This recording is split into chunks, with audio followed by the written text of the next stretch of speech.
So I've been working with a lot of coaches and consultants recently, and I thought I'd share some kind of insights and patterns that I've noticed kind of collectively, right?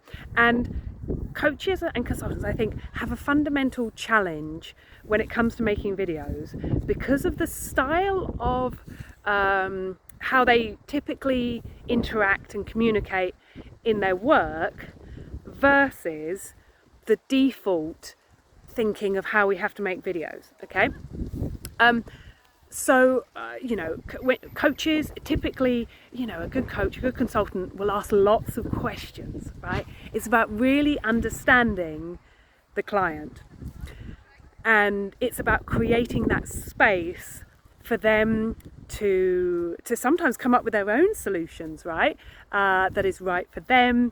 It's facilitating kind of that learning rather than telling people what to do, right?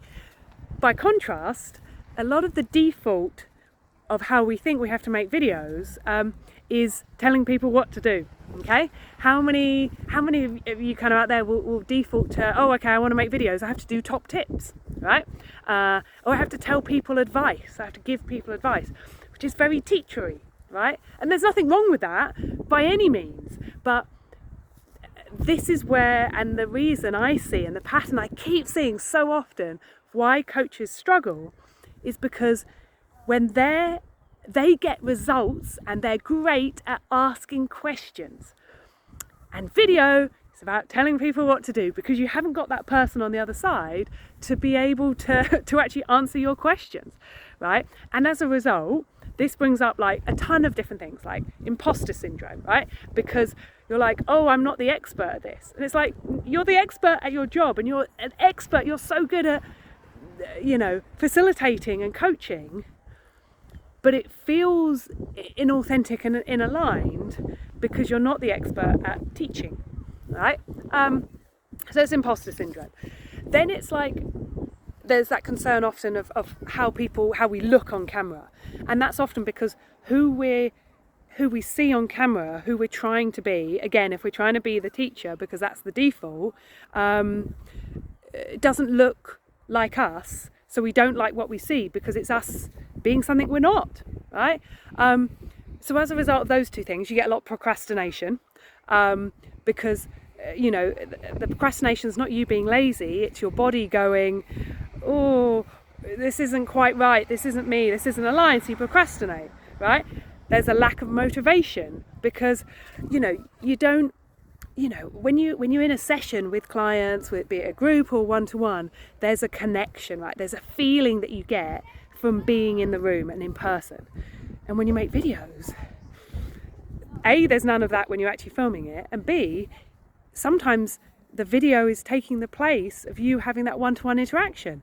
So of course we'd feel uncomfortable because it's not giving us ultimately what we want in a situation which might be connection, or it might be to help translate complicated, like whatever it is you ultimately get and love and like is great about your work and your interactions with people. And then finally, we often don't have the words, right? We don't have the words to explain what a client might be going through, or to articulate their problem and the solution, because again, in a session, they would articulate that. And even though you might have heard them say it, you're not used to being the one that shares it, for example. And also sometimes it's the value that you give is not what you know, it's the space that you hold.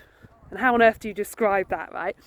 So these are all the reasons, or many of the reasons. They're not the only reasons, and I'd love to hear if you've got kind of more things come up for you, but some of the patterns that I've seen in why coaches and consultants often struggle, because suddenly their superpower in their role and in their day-to-day is completely wiped out, and they have to be the complete opposite of their superpower, which is just bleh, right?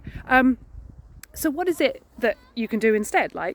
So what I found, and a lot of people kind of, when they talk about their natural style and what does work, is to kind of go, okay, well, how could I make videos in a way that's more aligned to how I would do a session.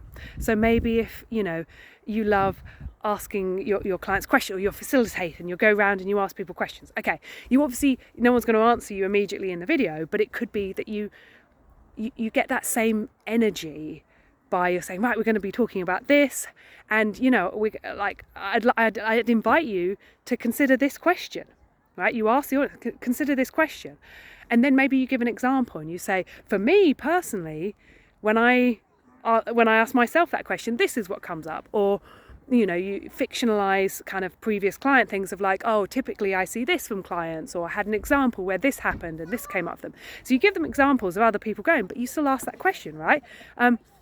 The other way is things like, you know, if you're drawing, you know, you're someone who like draws diagrams and has a whiteboard behind you, it's like, great, use a whiteboard and like use that to talk to your audience, rather than feeling you have to sit and talk to camera and here are my top 5 tips of what you should do.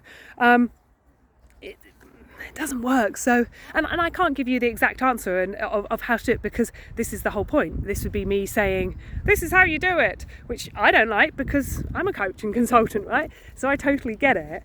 But so the question that I'd invite you to consider is, what's your natural, how do you deliver in a day-to-day session? Like, what do your sessions look like, and how could you translate that into a video format? And it may be that you can't do it entirely, but you can bring elements to it, right?